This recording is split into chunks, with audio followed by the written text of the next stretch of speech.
Hermanos, en realidad lo que la iglesia cree, es decir, lo que como iglesia creamos o pensemos acerca de Dios, ya sea, es decir, nuestra teología, ya sea algo bueno o algo equivocado, eso va a determinar o va a terminar moldeando nuestra adoración a Él.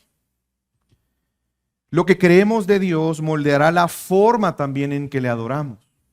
Por esto la palabra de Dios es tan importante al momento de pensar y meditar en el tema de la adoración.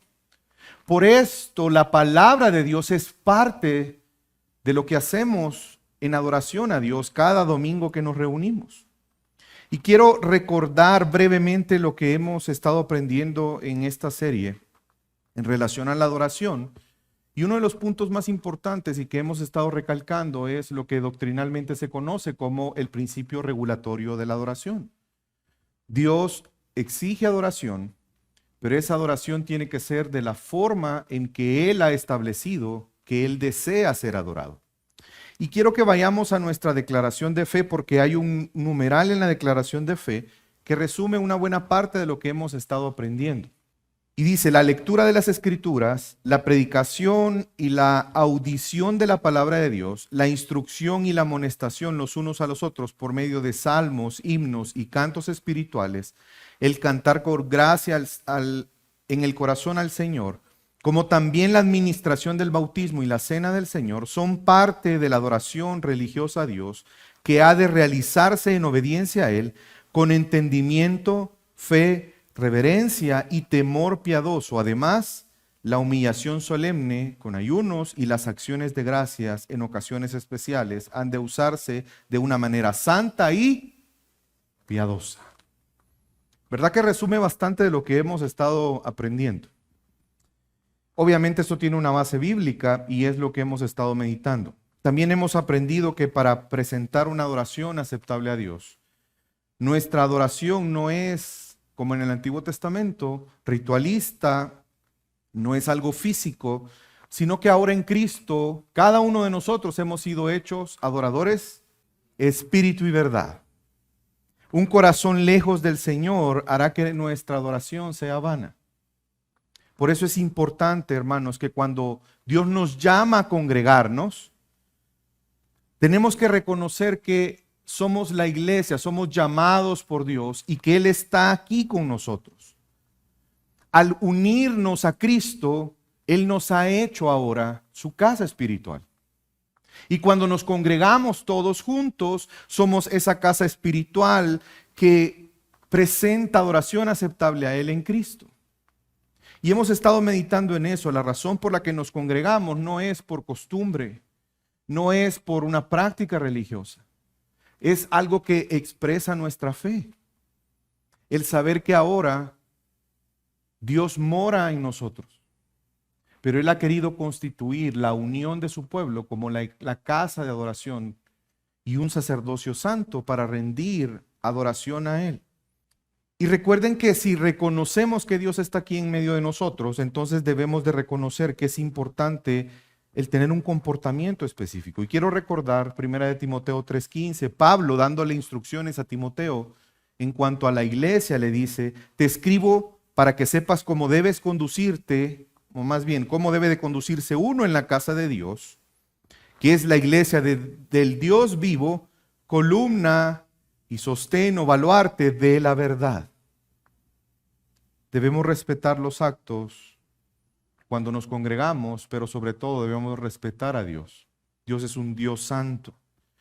Y la semana pasada estuvimos aprendiendo acerca de por qué cantamos a Dios, por qué ofrendamos a Dios, por qué oramos a Dios y cómo esos actos son un acto de adoración a Él. Esta mañana estaremos meditando acerca de la predicación de la palabra. No sé si alguna vez tú te has preguntado, bueno, pastor, ¿y por qué tenemos que escuchar una predicación? ¿Por qué no dedicamos todo un servicio a cantarle al Señor? Es tan bonito cantar al Señor. ¿O por qué no hacemos una predicación de unos 10, 15 minutos por el tiempo de la gente, pastor? O preguntas similares a esas. ¿Por qué cuando nos congregamos, el predicar su palabra es un acto de adoración a Él? y cómo esto tiene trascendencia en el contexto de la congregación. En esta mañana yo pido al Señor que podamos ser sacudidos, hermanos, literal. En esta mañana yo le he pedido al Señor que podamos ser sacudidos por su palabra, para que presentemos una adoración comunitaria por la fe en Cristo, pero cuando lo hagamos, temblemos ante su palabra. El título del sermón en esta mañana es: en la adoración comunitaria, temblemos ante la palabra de Dios. Y quiero comenzar con el primer punto del sermón en esta mañana, y es que la predicación de la palabra es un acto de adoración. ¿Cuántos pueden decir amén a eso? Proclamar la palabra ocupa un lugar tan importante en las reuniones del día del Señor. De hecho, si nosotros vemos el ministerio de Jesús, su trascendencia gira alrededor de la predicación del Evangelio. Los apóstoles en su enseñanza. Y quiero que recordemos un principio que parece un principio de kindergarten, pero como lo hemos dicho, muchas veces lo olvidamos. La adoración comienza y se centra en Dios.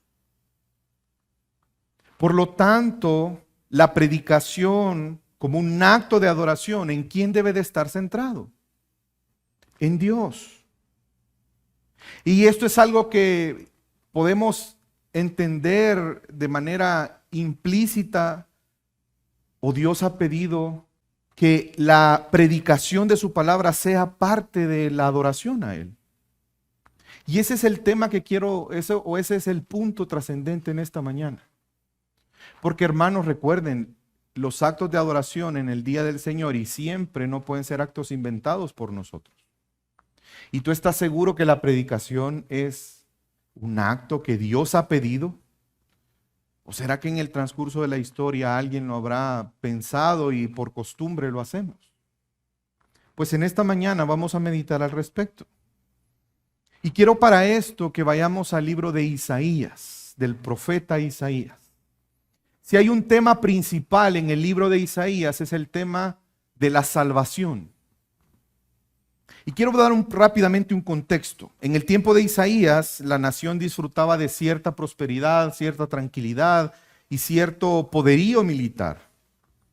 Pero había un problema con ellos. Y vemos que en la primera parte del libro, del capítulo 1 al 39, Dios está denunciando el pecado de ellos. Porque la vida religiosa del pueblo había menguado y había proliferado el pecado y la injusticia en medio de ellos, a pesar de la situación que vivían como nación. Y por esto los sacrificios y la oración o la adoración era abominable para Dios. Quiero que entendamos que el contexto de lo que estaba viviendo el pueblo en el tiempo de Isaías es que Dios estaba cansado de la adoración de ellos. Si usted lee el capítulo 1, se va a dar cuenta de las palabras fuertes que Dios tiene para el pueblo. Pero en la segunda parte, que es a partir del capítulo 40, Isaías llega hasta el capítulo 66, hay un giro extraordinario. Y Dios empieza a hablar a través del profeta y dar consuelo a su pueblo y dar esperanza al remanente, a su pueblo remanente. Y en la segunda parte entonces vamos a ver muchas alusiones al Mesías, porque obviamente la salvación vendría por medio del Mesías y la esperanza que eso trae. Pero ahora vamos a estar meditando en el último capítulo, en el capítulo 66. Quiero poner todavía un contexto más inmediato del capítulo. Dios había dado respuesta a la oración del profeta. Y en el contexto hay una referencia a los samaritanos en cuanto a su idolatría, en cuanto a las prácticas, pero lo que vamos a leer tiene que ver con los samaritanos, pero ya no referente a su idolatría, sino que ellos querían y construyeron un templo en un lugar y ellos decían que ahí era el lugar donde se debía de adorar a Dios. ¿Quiénes decían esto? Los samaritanos. Y entonces Dios habla en relación a esto. Dios trae palabras al pueblo para hablar acerca de este tema. Y hace recordar por qué la adoración debería de ser en el monte Moriah, donde es el lugar que se designó para construcción del templo. Y en ese contexto, Dios habla de la adoración. Si hay un texto que hemos mencionado varias veces es Juan 4, ¿recuerdan? La plática de Jesús ¿con quién? Con la mujer samaritana. Y se recuerdan que le hizo una pregunta. ¿Cuál era la pregunta? Jesús, ¿y dónde tenemos que adorar? ¿En el monte donde dicen ustedes los judíos o donde nosotros decimos los samaritanos? Fíjense qué interesante, la plática es una pregunta de una duda que ya estaba en el tiempo de Isaías. Y quiero hacer esa relación porque quiero que entendamos que lo que vamos a leer está estrechamente vinculado a la adoración. Porque como aprendimos, Jesús le dio la respuesta no solamente del lugar donde debían de adorar, sino Él le dice cuál era la adoración que Dios estaba esperando. Más allá del lugar, Dios está buscando adoradores que le adoren en espíritu y en verdad. Quiero que tenga en mente que el contexto de lo que vamos a leer en esta mañana, hermanos, es un tema de adoración. Y cómo la palabra, la exposición de la palabra tiene una trascendencia en esto. Quiero que me acompañe a Isaías capítulo 66 y vamos a leer el versículo 1 y 2. Y Jehová dijo así: el cielo es mi trono y la tierra estrado de mis pies. ¿Dónde está la casa que me habréis de edificar y dónde el lugar de mi reposo? Mi mano hizo todas las cosas y así todas las cosas fueron, dice Jehová. Pero miraré a aquel que es pobre y humilde de espíritu y que tiembla ante mi palabra. Quiero que comprendamos que Dios está hablando al pueblo a través del profeta Isaías. Y básicamente lo que les comienza a decir, y ustedes están peleando, y ya se pusieron a pensar, ¿quién me va a construir una morada a mí? ¿Acaso yo necesito una casa que sea hecha por manos humanas? Y nos pone en el contexto en el que debemos de tener conciencia cada vez que nos acercamos a Dios. El cielo es su trono, hermanos.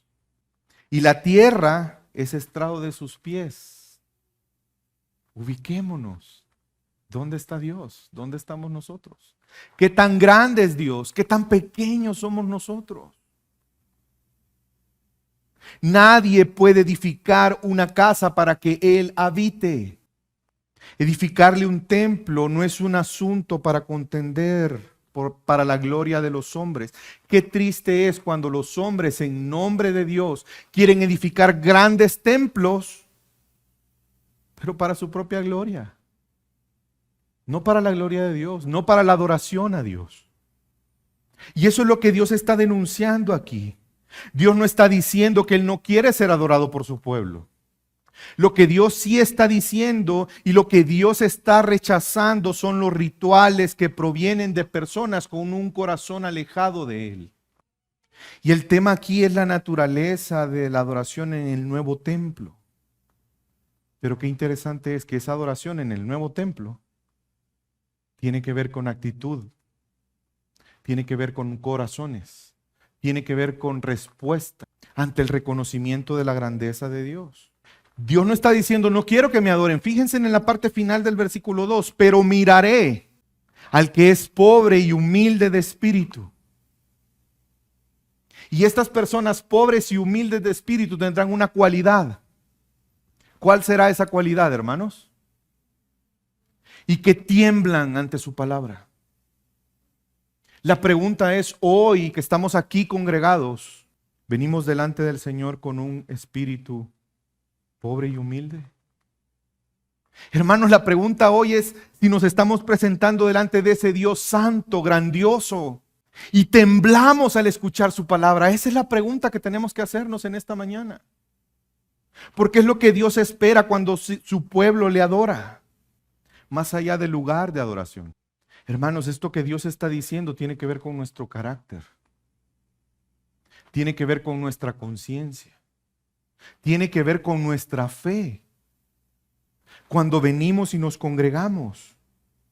Porque Dios va a mirar con aprobación a aquel que es pobre y humilde de espíritu. Jesús predicó de esto, enseñó de esto en Mateo capítulo 5, en el Sermón del Monte. Los pobres de espíritu son aquellos que, conscientes de su dependencia de Dios, son conscientes de la necesidad que tienen de Dios, porque son pobres interiormente, incapaces de agradar a Dios por ellos mismos. Hermanos, nos acercamos a Dios con esa conciencia, que somos necesitados de Él, con humildad. ¿Saben quién es humilde? Aquel que tiene un concepto de sí mismo correcto. ¿Y Dios cómo comienza hablándole a su pueblo? Él está en los cielos y la tierra es estrado de sus pies. La pregunta es, ¿reconocemos eso en nuestro día a día? Y dice que estos temblarán ante su palabra. ¿Sabe qué está diciendo Dios en el contexto de sus palabras? Dios está anunciando que su palabra por estos que serán humildes y pobres de espíritu será reconocida y puesta en una estima más alto que cualquier lugar de sacrificio. Es que, hermanos, esa actitud habla de la importancia de la palabra de Dios. Habla del valor que tiene en mi corazón la palabra de Dios. ¿A cuántas mamás usted ha escuchado? Es que a vos te entra por un oído y te sale por el otro. En palabras sencillas, ¿qué le está diciendo? No te interesa. No prestas atención, no estás escuchando. Esos son aquellos que no tiemblan ante la palabra. Lo que Dios está diciendo es, lo que me importa son criaturas que yo creé para mi gloria, que sean humildes, quebrantadas, que se asombren por todo lo que yo digo y que quieran hacer mi voluntad. Y si no, veamos el contexto, Isaías 57, versículo 15. Porque así dice el alto y sublime, que vive para siempre, cuyo nombre es santo. Habito en lo alto y santo, y también con el contrito y humilde de espíritu, para verificar el espíritu de los humildes y para vivificar el corazón de los contritos. Dios quiere tener una relación con nosotros. A pesar de Él ser el creador, a pesar de nosotros ser algo tan ínfimo, unas criaturas creadas, limitadas, nuestro gran creador quiere tener comunión con nosotros, pero no con aquellos soberbios, no con los altivos que no le reconocen, no con aquellos que su palabra no es molesta. En lugar de decir, cállate, quiero oír, dicen, mira, habla más fuerte que no quiero escuchar. Y es que de alguna u otra manera este es el mensaje constante de Isaías a través del libro. Porque Dios quiere que su pueblo siga la verdad que Él ha revelado, apuntando hacia la palabra de Dios. Isaías constantemente, Dios trajo palabra a su pueblo de la necesidad que el pueblo tenía de obedecer. Si realmente querían disfrutar de Dios, tenían que obedecer. Si obedecían, vendrían bendiciones. Si desobedecían, vendrían maldiciones. Dios quiere que cuando nos reunamos, hermanos, no importando el lugar, porque ahora somos adoradores en espíritu y en verdad. Pero sí es importante nuestra vida y nuestra actitud ante su palabra. Porque Él quiere reunirse con nosotros. Él quiere tener comunión con nosotros. Estas reuniones, hermanos, son unas reuniones donde hay un diálogo. ¿Venimos a hablar con Dios? Hermanos, ¿venimos a hablar con Dios? Sí, ¿en qué momento hablamos con Él? Cuando oramos, ¿no estamos hablando con Dios?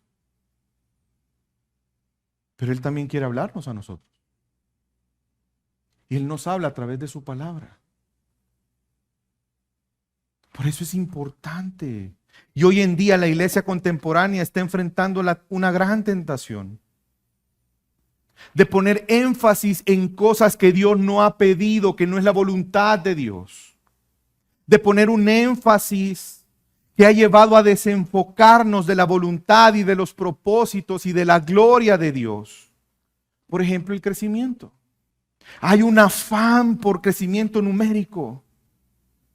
Que se llenen las sillas, que se llenen y que nos movamos a un lugar más grande y vamos a otro. Y como no hay, construyamos un lugar grande. Pero Dios ha pedido que se hagan discípulos, no que se llenen sillas. No es que Dios no quiera, y lo aclaro, hermanos, que hayan más personas. No, pastor, ya no voy a evangelizar porque mire, ya no hay muchas sillas y no caer en lo que usted dijo. No, no. Tenemos que proclamar el evangelio. De hecho, por eso estamos en este mundo. Si tu misión en tu vida, tu propósito de vida no es proclamar el evangelio, hermano, que Dios te ayude. Porque por eso estamos aquí. Por eso Dios nos ha dejado en este lugar, en el valle de sombra de muerte, para hacer luz y sal, para glorificarle a Él, pero una buena parte es para proclamar el evangelio. Pero ¿saben qué? El punto es que yo no puedo medir la espiritualidad de una iglesia por su tamaño. Y en los dos sentidos. Yo no puedo venir y decir una iglesia pequeñita, no, mira, ahí no, esa iglesia no es apoyada por Dios y solo hay 10. ¿Y qué les dijo Jesús a sus discípulos? ¿Dónde cuántos? 2,000, 3,000, 100,000, 2. Pero tampoco es cierto, hermanos, que una iglesia grande, no, mira, esa iglesia es una mega iglesia, no ha de ser sana. No, es que Dios hace lo que Él quiere. Pero el punto es que nuestro propósito no es llenar sillas. Nuestro propósito es hacer discípulos. Que nosotros seamos conformados a la imagen de Jesús y hacer a otros discípulos. Hermanos, no podemos abandonar lo que Dios ha establecido para su iglesia y caer en pragmatismos o caer en relativismos. O ver a la iglesia como un tema comercial donde hay que atraer más miembros, clientes. Y el cliente tiene la razón. Pastor, mire, se están quejando porque se está tardando mucho en predicar, córtele. No, y quiero aclarar que no me lo han dicho, ¿verdad? Pero o la forma en que escogemos una iglesia. ¿Cuántas personas? El criterio no es la fidelidad a la palabra de Dios, no es la adoración a Dios, no es el ser conformados a la imagen de Cristo y tener un lugar donde poder crecer, sino es el estilo de la música o los programas o las actividades que se ofrecen. Han venido familias aquí que se van ¿saben por qué? Porque no hay actividades para jóvenes. La pregunta es, ¿la iglesia está llamada a ser un club de entretenimiento para los jóvenes? Y es que aquí hay jóvenes que están creciendo y madurando. No sé si usted lo sabía, pero aquí hay jóvenes, jovencitos. No solamente están siendo discipulados, están aprendiendo predicación expositiva. Hermanos, ¿en qué cree yo como pastor que voy a querer invertir el tiempo? ¿En que vayamos a jugar fútbol y que lo podemos hacer y lo hemos hecho? ¿O invertir tiempo con ellos que se disipulen y que aprendan de la palabra? ¿O si poseemos ciertas cosas o no? Es que estamos siendo tentados porque las emociones están puestas por encima del conocimiento hoy en día. La cultura es así. Por lo tanto, la predicación bíblica y doctrinal muchas veces es considerada aburrida porque se ha cambiado el propósito de glorificar a Dios y agradar a Dios por agradar a los hombres. Pero ¿por qué esa adoración a Dios, hermanos? ¿Saben por qué? Porque la palabra de Dios es la revelación de Dios para nosotros. Si la adoración está centrada en Dios, la palabra de Dios es la forma en que Dios ha querido revelarse a nosotros. Cada vez que nosotros vamos a su palabra, podemos conocerle, podemos darnos cuenta quién es Él, por qué Dios quiso que su palabra quedara escrita, registrada, porque Él inspiró a hombres para que escribieran la palabra de Dios. Para que no lo olvidemos, para que podamos conocerle, para que sepamos y reconozcamos que Dios está en el cielo y en el cielo es su trono y que la tierra es estrado de sus pies. Necesitamos constantemente recordar la grandeza de Dios. Necesitamos constantemente recordar que Dios es infinito, eterno, todopoderoso, omnisciente y santo. Que Él está por encima de nosotros y que estamos infinitamente lejos de Él en cuanto a grandeza. Dios es infinito. Y la tierra y todo lo creado es finito, hermanos. Los humanos podemos saber mucho, pero nuestro conocimiento es vacío y tan mínimo comparado con el conocimiento de Dios. Dios es todopoderoso y los hombres pueden crear cosas como las bombas nucleares, pero eso se podrá comparar con el poder de Dios. Hermanos, y ni podemos con las cosas naturales que Dios ha creado. Una tormenta viene y nos desbarata todo. Dios es santo, perfecto, aparte de todo pecado y de toda imperfección. Y nosotros somos tan limitados, tan perversos, tan... El Señor está por encima. Hermanos, ahí comienza la adoración, en reconocer quién es Dios. Y ver quiénes somos nosotros. La comprensión de nuestra relación con Dios comienza con este principio fundamental. Dios es superior a mí. Punto. Ahí comienza todo. Pero muchas veces el orgullo humano no nos deja reconocer eso. Y siendo así, entonces, ¿qué le podemos ofrecer a Dios, hermanos? Dios está esperando que le construyamos un templo para que Él pueda ser adorado y habitar ahí. Dios está frustrado porque no nos pusimos las pilas. No, hermanos. Ninguna edificación podría alojar a Dios y contener su presencia. Dios, a pesar de nuestras limitantes y nuestro orgullo, y que nos desenfocamos y muchas veces nos perdemos, minimizamos su palabra. Como dice la sabiduría de las madres, nos entra por aquí, nos sale por aquí.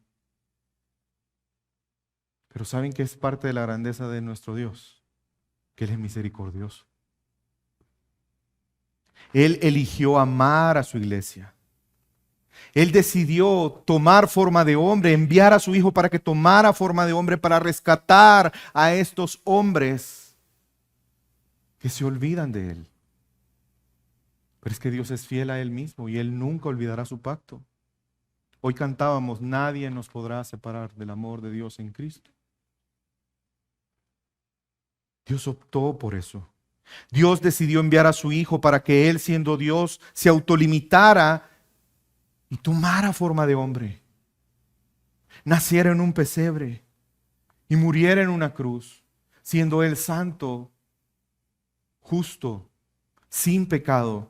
Se hizo pecado por nosotros, tal cual como lo anunció Isaías en el contexto, en el capítulo 43, versículo 25. Yo soy quien borro tus rebeliones por amor de mí mismo y no me acordaré de tus pecados.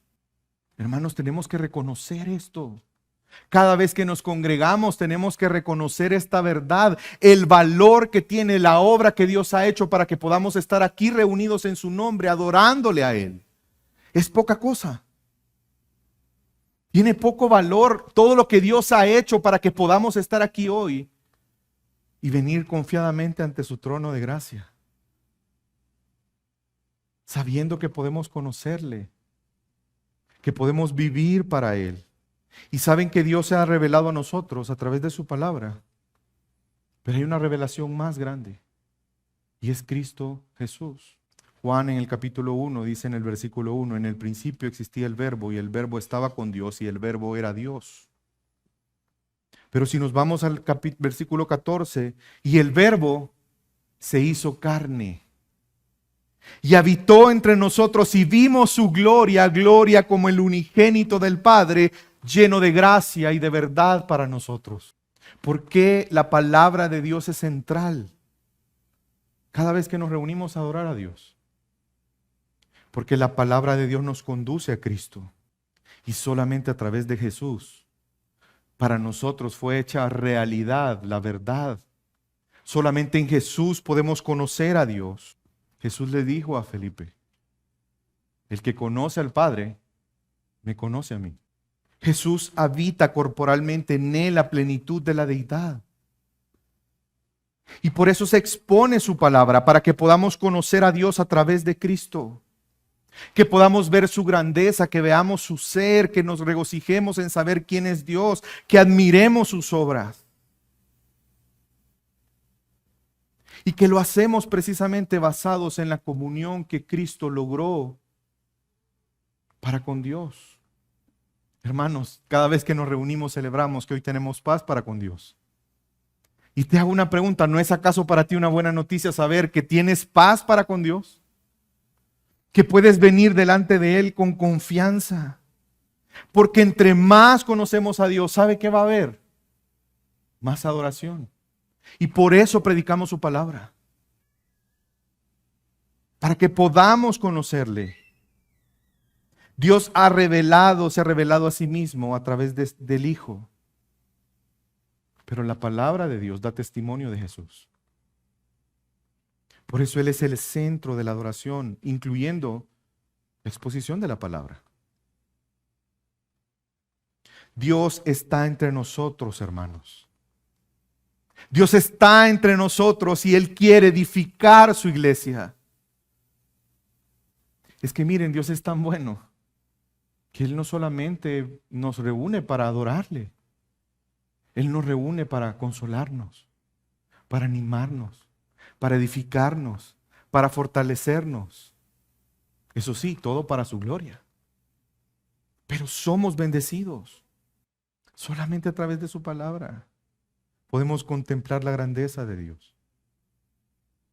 Por eso, hermanos, la palabra de Dios debe de ser predicada como un acto de adoración. Porque, miren, yo no sé si usted lo ha pensado, pero alguien podría pensar, bueno, pastor, pero ¿por qué no simplemente tomamos media hora y leemos la Biblia? Podríamos abarcar más. Usted ahorita solo ha hablado de un par de versículos. Pero en todo lo que ha hablado ya hubiéramos leído 3 capítulos. ¿Por qué no mejor leemos? O alguien podría estar pensando, pastor, mire, pero ¿sabe qué? ¿Por qué no mejor entramos en discusiones? Hagamos grupos de discusión y aprovechemos el tiempo y así lo hacemos más práctico. ¿O por qué, pastor, alguien mejor no se dedica a un análisis académico del vocabulario, de la gramática, las circunstancias históricas y así conocemos más? ¿Se ha hecho alguna vez alguna pregunta similar a esa? Creo que todos nos lo hemos hecho. La palabra de Dios tiene que ser predicada, hermano. Y Dios lo ha establecido así. Es necesario que las personas comprendan el Evangelio. ¿Se recuerdan cuando Felipe es llevado con el eunuco que estaba en un carruaje? ¿Qué estaba haciendo él? ¿Se recuerdan? ¿Qué estaba haciendo él? Lo que estamos haciendo nosotros, leyendo Isaías.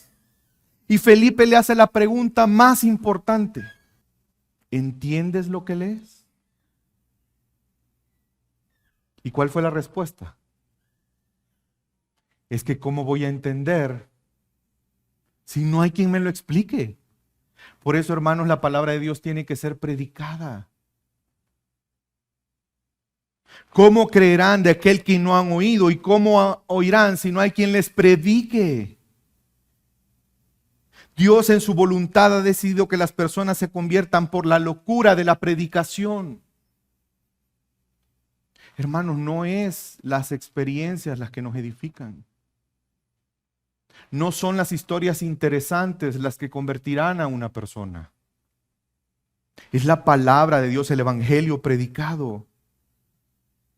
Y Jesús mismo nos lo dejó como ejemplo. ¿Se recuerdan cuando Él murió, resucitó y tuvo un encuentro con unos discípulos en camino a Emaús? No lo reconocieron. Pero en ese contexto, ¿saben qué hizo Jesús? Porque no lo reconocieron y porque había un dilema en ellos por lo que había pasado. Hermanos, ¿cuántas veces Jesús les advirtió a los discípulos que iba a pasar lo que pasó? Tendrían que estar consternados. Tendrían que estar saltando de alegría. Pero ante la falta de entendimiento de ellos, ¿saben qué hizo Jesús? ¿Saben qué hizo? Lucas 24:27. Y comenzando por Moisés y continuando con todos los profetas, ¿qué hizo? Les explicó lo que refiere a Él en todas las Escrituras. Si hay algo que cada pastor en el día del Señor debería de hacer, es procurar hacer esto. Explicar fielmente las Escrituras de tal manera que podamos contemplar a Jesús.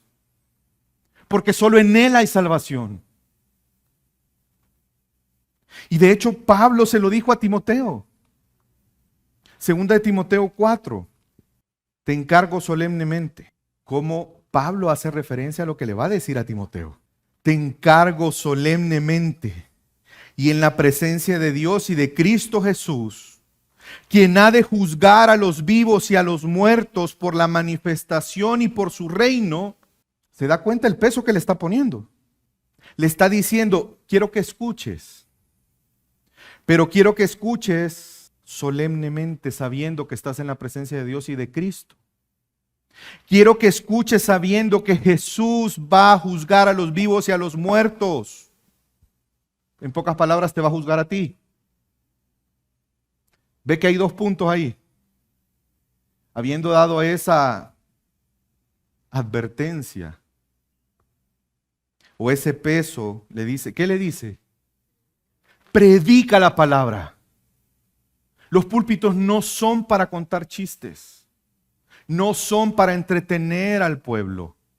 No son para hacer ameno el tiempo en el que estamos congregados esperando que no sea larga la espera en el que termine de hablar el predicador. No.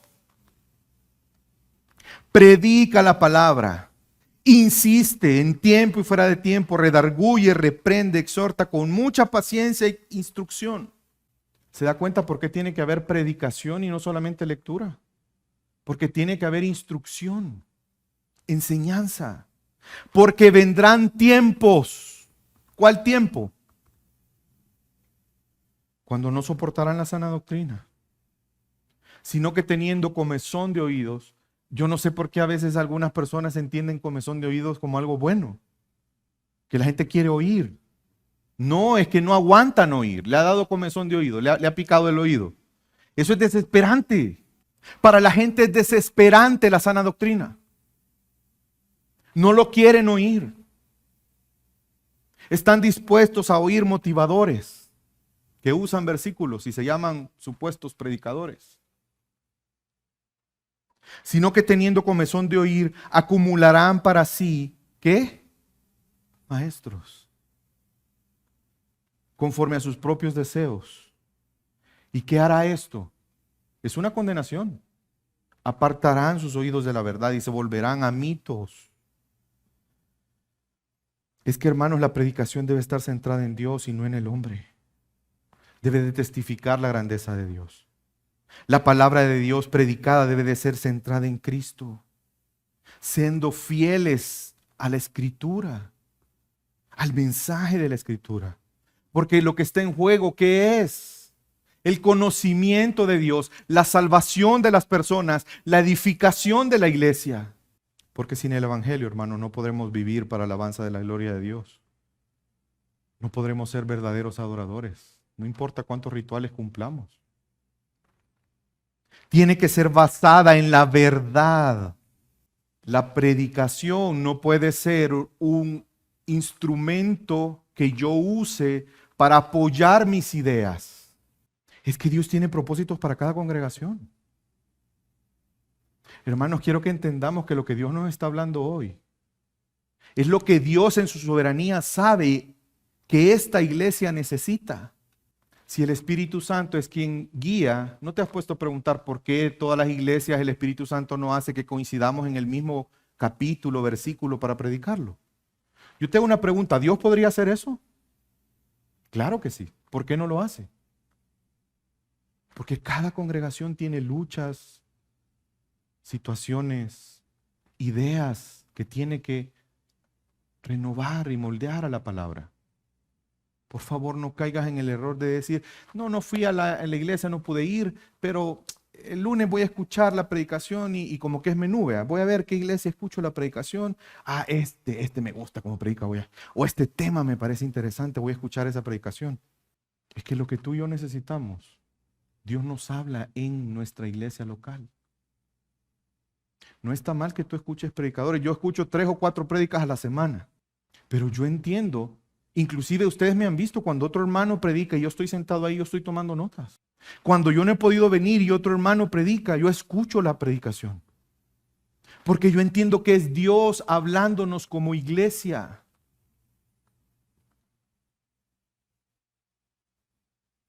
El trabajo del predicador es exponer la verdad de Dios fielmente.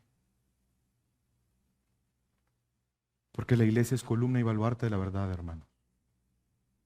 Si la verdad no está en la iglesia, ¿dónde la gente encontrará la verdad? Y es que los pastores que no prediquen la verdad serán juzgados por Dios. Pero quiero que entiendas la trascendencia de la palabra. ¿Por qué? Porque somos redarguidos de pecado, somos reprendidos por Dios para arrepentimiento, somos exhortados por Dios para poner en obra la palabra. Por eso tiene que ser predicada. ¿O Dios no te exhorta a través de su palabra? Dios no nos reprende, hermanos, a través de su palabra. Dios no nos redarguye de pecado a través de su palabra. Por eso es que triste cuando en los púlpitos se sustituye. Hace poco escuché a un conferencista, yo le digo conferencista motivador porque no creo que sea predicador. Bíblicamente no lo es. Qué tristeza me dio. ¿Saben qué hizo? Empezó a ocupar una canción de Arjona. Y empezó a tocar cada punto de la canción como que si fuera un punto importante de parte de la prédica. Para que la iglesia reflexione que Jesús no es verbo, es sustantivo. Qué tristeza. Porque yo le hago una pregunta, la letra de la canción de un inconverso, suena muy poético, pero en realidad, obviamente tiene serios problemas doctrinales y dice muchas mentiras. Imagínense ustedes que el pastor trae a la congregación las mentiras para ser consideradas. La advertencia de los tiempos como hoy, donde no soportarán la sana doctrina. Hermanos, yo como pastor, si de algo voy a rendir cuentas al Señor es cuidar lo que se predica de este púlpito. Pero hermanos, eso no solo es conmigo. Si de algo Dios le va a pedir cuentas, es de lo que usted escuchó y creyó. No solo yo tengo que cuidar la verdad de la palabra. Usted también tiene que cuidar eso. Debemos cuidar todos y estar atentos. Ahora yo le hago una pregunta. Pastor, usted ha hablado de la predicación de la palabra. ¿Todos predicamos cuando nos reunimos? ¿O solo el predicador? Y entonces, ¿yo cómo participo en este acto de adoración? ¿O tengo que ser un espectador de lo que el predicador dice? No, hermanos. ¿Saben cómo cada uno de nosotros, el que no está predicando, participa de la adoración a Dios? Cuando temblamos ante su palabra. ¿Qué implica eso? Que la adoración no inicia en nosotros, sino en el conocimiento de Dios. La adoración se centra en Dios, pero también terminará en Dios. Quiero que leamos de nuevo el texto. El cielo es mi trono, Isaías 66:1. Y la tierra el estado de mis pies. ¿Dónde pues está la casa que podréis edificarme? ¿Dónde está el lugar de mi reposo? Todo esto lo hizo mi mano, y así todas estas cosas llegaron a ser, declara el Señor. Pero a este miraré, aquel que es humilde y contrito de espíritu, y que tiembla ante mi palabra. Hermanos, estamos escuchando la palabra de Dios con humildad, reconociendo que somos pobres de espíritu. Temblamos ante su palabra. Tiene el peso en nosotros de saber que la palabra de Dios es viva y eficaz. Que la palabra de Dios es útil para redarguir, instruir en justicia. Y alguien me hizo una pregunta muy interesante esta semana en una plática que me reuní con un hermano y me decía, pastor, mire, pero si la predicación es para edificación de nosotros, bueno, los actos de adoración es para edificación de nosotros, entonces no caeríamos que está centrada en nosotros. Y la respuesta es no. Porque el punto principal es Dios. Y cuando contemplamos a Dios y cuando adoramos a Dios, una consecuencia será que seremos edificados. Pero no venimos aquí a buscar que Dios nos dé. Venimos aquí a darle a Él adoración. Y en ese tiempo seremos edificados, seremos instruidos, seremos confrontados, seremos animados. Seremos fortalecidos en nuestra fe. Y quiero leer un texto que considero importante en esta mañana ya para ir concluyendo. Porque hermanos, cuando nosotros negamos, desechamos los pensamientos de Dios y valoramos más nuestros propios pensamientos, esa es una forma de no temblar ante la palabra de Dios. Cuando nosotros minimizamos la palabra de Dios y decimos, no, sí, yo sé que la palabra dice eso, pero voy a hacer esto. No estamos temblando ante la palabra de Dios. Cuando nosotros decimos, sí, pero yo creo que esto, como hacían los fariseos, ¿verdad? Encontraban interpretaciones. O cuando somos oidores olvidadizos, no estamos temblando ante la palabra de Dios. Y miren la exhortación que hay. Quiero que pongan mucha atención en Santiago, capítulo 1, versículo 21. Por lo cual, desechando toda inmundicia y todo resto de malicia, recibid, ¿cómo? Con humildad, ¿el qué? La palabra, que es poderosa para salvar vuestras almas. Sed hacedores de la palabra y no solamente oidores que se engañan a sí mismos. Hermanos, cuando no temblamos ante la palabra de Dios, nos engañamos a nosotros mismos. Cuando no procuramos hacer la voluntad de Dios, nos engañamos a nosotros mismos. Porque si alguno es oidor de la palabra y no hacedor, fíjense lo que va a decir. Es semejante a qué? A un hombre que mira su propio rostro en el espejo, pues después de mirarse a sí mismo, irse inmediatamente olvida de qué clase de persona es. Qué espectacular estuvo la prédica. ¿Y de qué trató? No recuerdo, pero sé que estuvo espectacular. Se nos olvida. A todos nos pasa. Pero ¿saben cómo no se nos va a olvidar? Cuando la hacemos, cuando la obedecemos. No se nos va a olvidar. Por eso el llamado a ser hacedores. Y sigue diciendo el versículo 25, pero el que mira atentamente la ley perfecta, la ley de la libertad, y permanece en ella, no habiéndose vuelto oidor olvidadizo, sino hacedor eficaz. Hacedor eficaz. Este será bienaventurado en todo lo que hace. Porque el ser hacedores de la palabra nos lleva a Dios. ¿Quién dio su palabra? Él. La ley es perfecta, ¿por qué? Porque Dios es perfecto y Él dio su palabra. La ley es buena, ¿por qué? Porque proviene de Dios y Dios es bueno. Cada vez que tú y yo obedecemos a Dios, ¿saben qué vamos a encontrar? Bienaventuranzas.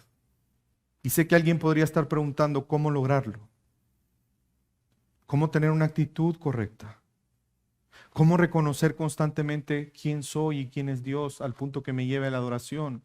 ¿Cómo tener la actitud correcta ante su palabra de humildad? ¿Cómo temblar ante su palabra, procurando obedecerla? Hebreos 13, 20 y 21. Pongan mucha atención, hermanos. Y el Dios de paz, que resucitó de entre los muertos a Jesús nuestro Señor, el gran pastor de las ovejas, mediante la sangre del pacto eterno. ¿Qué va a hacer este gran pastor? Que derramó su sangre para nosotros. ¿Sabe para qué derramó su sangre? Para hacernos aptos. No es tu esfuerzo. No son mis buenas obras. No es la disciplina que yo pueda hacer para hacer la voluntad de Dios. Es Cristo en nosotros, hermanos. Os haga aptos para toda buena obra, para hacer su voluntad, obrando Él en nosotros lo que es agradable delante de Él mediante Jesucristo, a quien sea la gloria por los siglos de los siglos. Y la iglesia dice, amén. Hermanos, espero que en esta mañana, en nuestra adoración comunitaria, hemos sido convencidos que por la fe en Cristo temblemos ante su palabra. Vamos a orar.